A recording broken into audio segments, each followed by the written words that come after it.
Hi everyone, my name is Elina. I'm a watercolor artist and educator, and in this video I'll show you how to create beautiful watercolor texture with the help of granulating paints. Let's get started.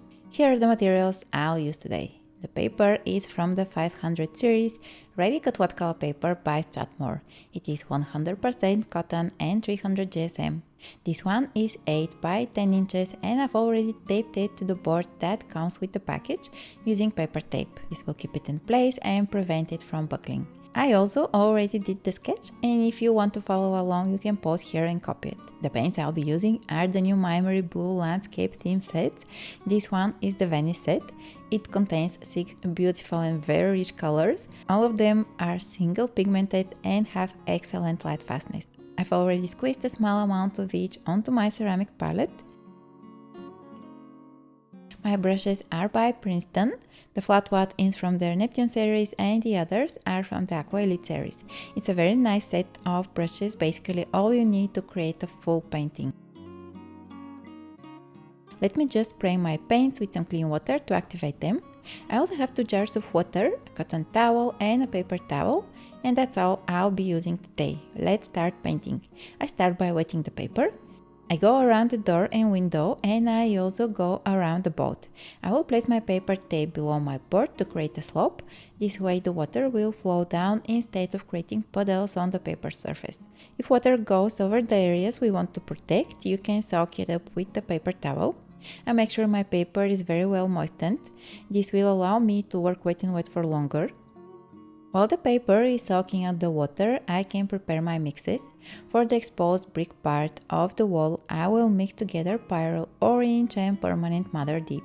I get this rusty red, and sometimes I'll use more orange and sometimes I use more of that Permanent Mother Deep to make the brick wall more interesting. But before that, I will paint the pink area of the wall. This is where we'll play with granulation to create a beautiful texture that emphasizes the old Venetian wall. So I take some of that potter's pink.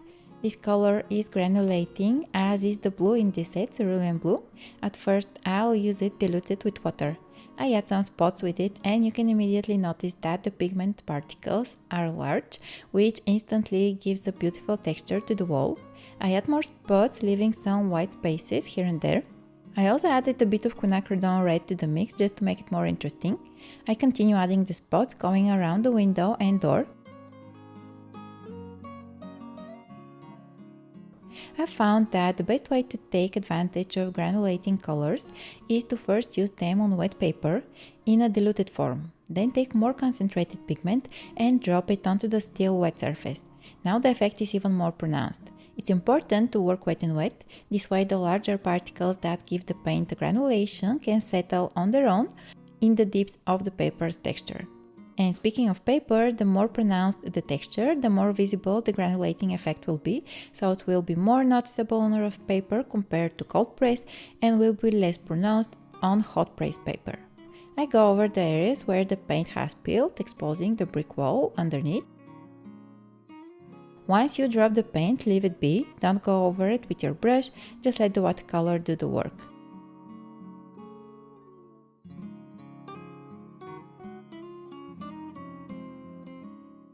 Now I'm dropping in even more concentrated paint, and by the way, the spots I'm adding are totally random. If you're following along, don't overthink it, think of it as play, add the spots whenever you feel like. Splatters are another great and super easy way to add texture. You can splatter both paint and water to create different effects.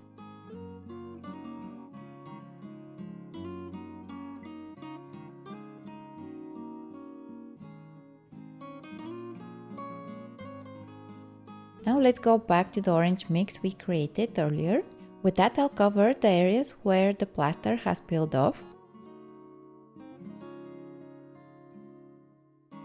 Adding some darker paint around the edges to create contrast. You can use a smaller brush for this, but I find that this one comes to a very fine point, so I don't lose time switching between brushes.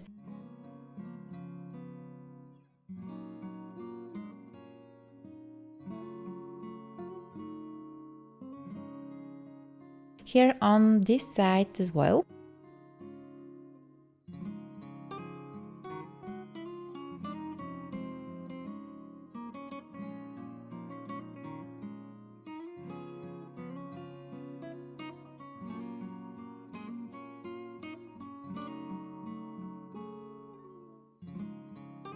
and here above the window. If your paint is spreading too much, use a paper towel to take off the excess moisture from your brush.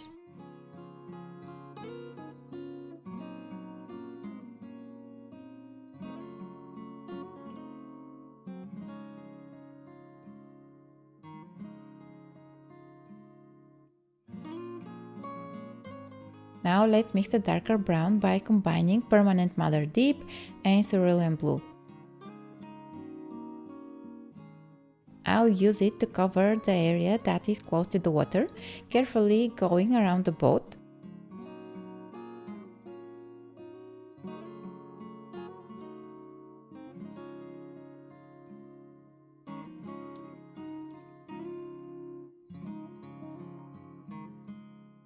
Now I'll use my flat brush and the same combination of Permanent Matter Deep and Pyrrole Orange to paint some bricks. The flat brush is perfect for this.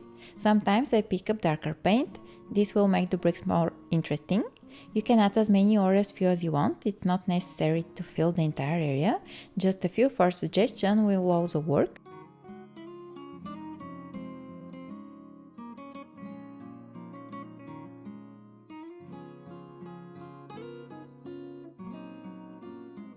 Of course, you can use a round brush too, but the effect will be a bit different.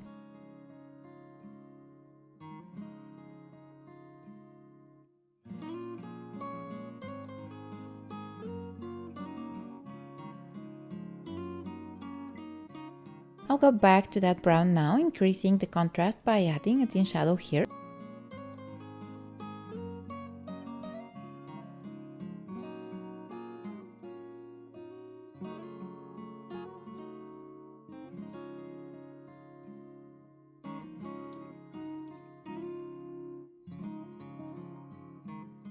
And also below each brick, this will give them volume.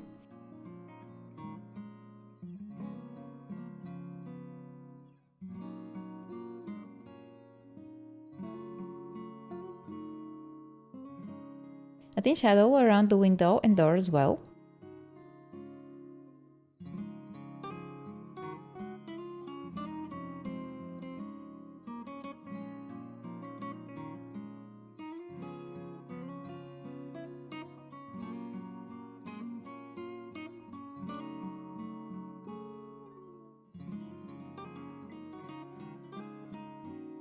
Increasing the shadows on the bricks since the paint has spread a little.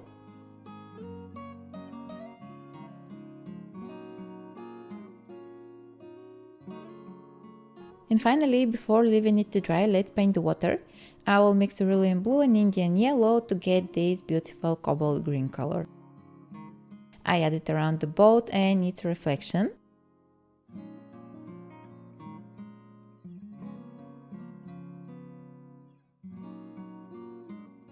Some strokes with blue to create ripples.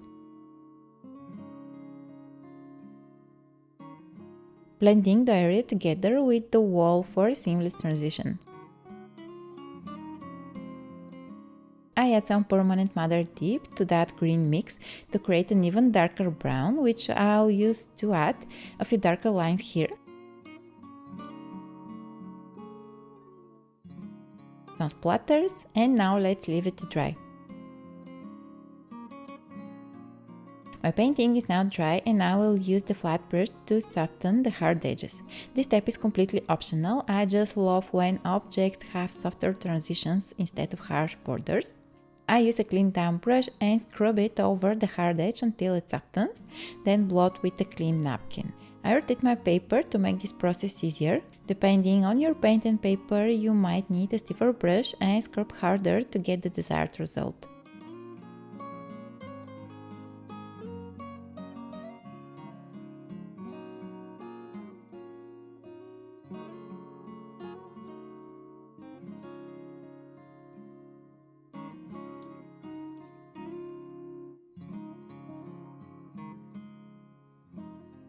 You can also use this technique to add a small highlight to each brick.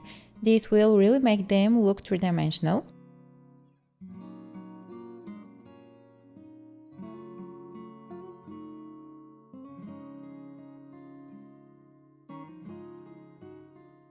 I use watery violet mix to cover the white borders of the door and window. I don't want them to be completely white, but before applying the paint, I dab my brush on a towel to soak up some of the moisture. This gives me a dry brush effect, which is also great for creating texture. I'll water down some of that dark brown and use it to paint the wooden planks of this part of the door. Adding more blue will turn it into a gray tone. I like to mix different colors when painting wooden planks. Since there's also a shadow here, I'll add that as well. Some horizontal strokes help define the separate planks.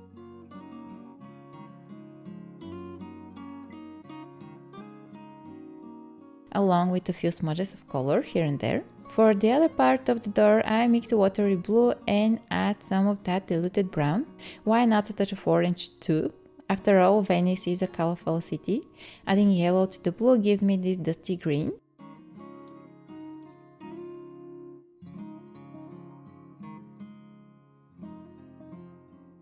I finish with some brown at the bottom.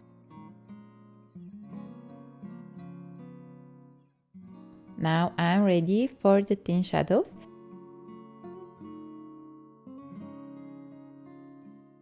I add them around the door and between the planks, along with some random spots for texture.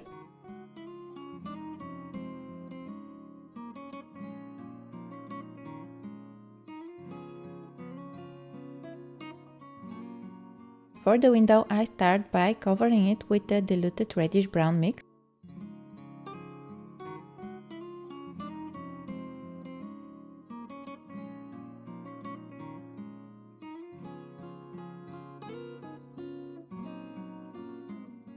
Then I use the negative space technique, painting the darker parts to make the lighter window parts stand out. I'm not being too precise, but if you prefer a more accurate look, take your time.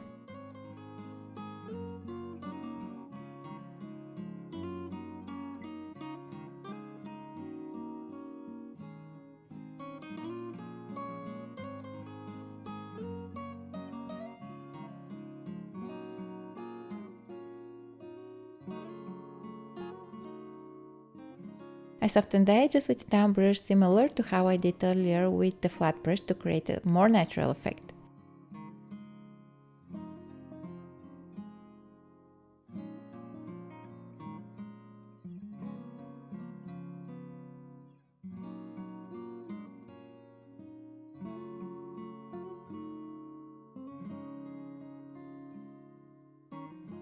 I add a few more shadows and spots on the door to build texture.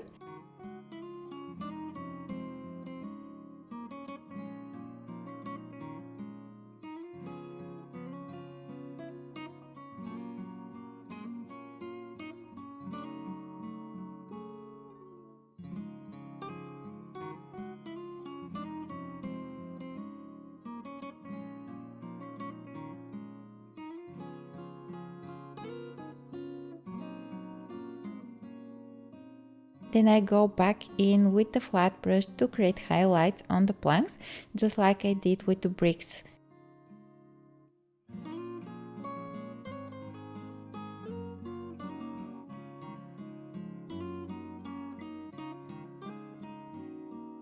Let's also add a handle to the door.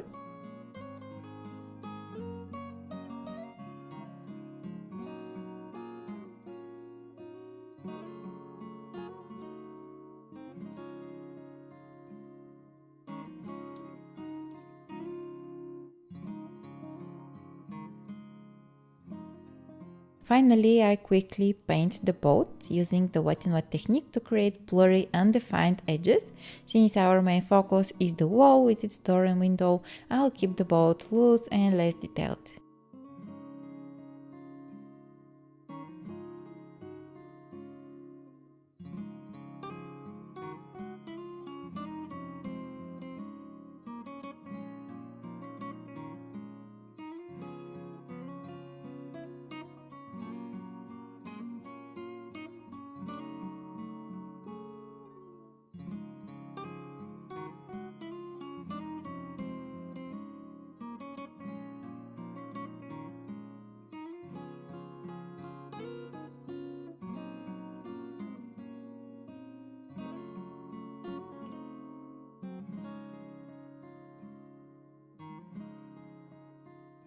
In the end, I decided to cover the remaining white areas with a thin glaze of color as they looked too stark against the vibrant wall.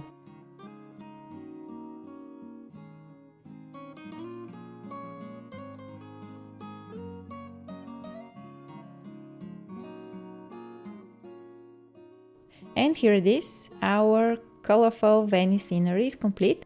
This is one of my favorite things to paint and I could create 1,000 variations of it. So try it out for yourself and see how fun it is. I hope you enjoyed this tutorial and until the next time.